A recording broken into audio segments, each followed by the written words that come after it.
He imagined the smell of the rooms inside, the colour of the gloss paint on the walls, and was overcome with an irrational terror. Fran's killer had sat inside that building and had justified his violence with a string of meaningless words. The memory of the encounter came back occasionally to disturb Perez, and it was with him now, paralysing him and preventing him from moving, the anxiety and the rage making him feel physically ill. He could almost convince himself that he was having a heart attack. "Why don't you come to my place?" he said quickly. "Not the house in Ravenswick, but my old place down by the water. I was there only a few days ago to air it. There'll be coffee and tea, beer if you fancy it. We can talk there without interruption. You can come down in my car and I'll drop you back." He knew he was talking too much, but felt he'd be better in his own territory. "Why not?" Sandy said, as if it was the most natural offer in the world. The woman said nothing, but she followed. The house was tall and narrow and stood with its feet in the water. Once boats had moored outside to unload their goods. The rooms were filled with a reflected liquid light. "What a lovely place."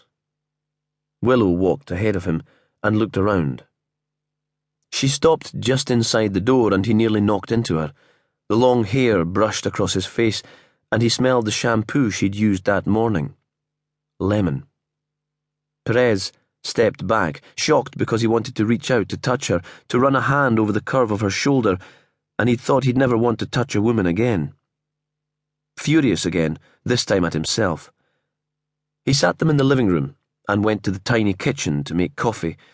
There was a packet of biscuits at the back of the cupboard, and he ripped it open and tipped them onto a plate. Chocolate digestives, Cassie's favourite. He pulled a can of lager from the fridge for Sandy. He heard the murmur of conversation, but made no attempt to listen. The flash of curiosity he'd felt earlier that day about the Jerry Markham murder had long gone. He wondered why he'd bothered to get involved, to walk down the hill to the Ravenswick Hotel to talk to Peter and Maria. When he carried in the tray, Willow was still standing at the window, looking over the Sound to Bressie. She took the mug that he handed her and sat, straight-backed on the floor. Sandy pulled open the beer and took a handful of biscuits. "So, what have we got?" Willow said. She looked at them, and Perez thought they were an odd team for her to be lumbered with. It didn't seem fair when it was her first major case. An emotional cripple who was likely to burst into tears or lash out at any opportunity, and a young, whalsy man who hadn't really had the chance to grow up. Suddenly, he felt sorry for her and made an effort to become engaged. "Did you hear that Markham left Shetland under a bit of a cloud?" Perez said. He described what he knew of Jerry's relationship with Evie Watt. "I've seen her about," Sandy said. "She didn't go into bars much. You'd have had her down as a quiet, studious sort of girl. Her father's always going on about the old ways in his column, and she seemed kind of old-fashioned to me too, religious." "So she's not one for partying then," Perez said. Sandy liked girls who were up for a party. "No," Sandy said. "Not at all." "But she fell for Jerry Markham." Willow looked up, and was too naive to stop herself getting pregnant. Or perhaps that was her strategy. She thought it would be a way of holding on to him, the glamorous young journalist. Only he ran away. "She lost the baby soon after," Perez said. "It looks as if she's graduated and is working in Shetland. It might be worth tracking her down. She'd provide an insight into the man, even if she's an unlikely suspect."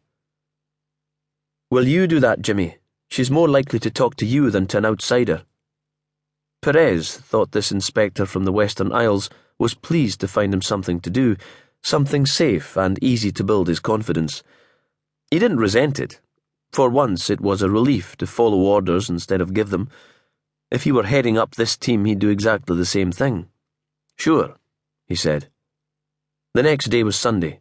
He wondered if Evie was still religious, if she'd be at the kirk, or had she lost that comfort while she was south at the university. "We need to check Markham's phone."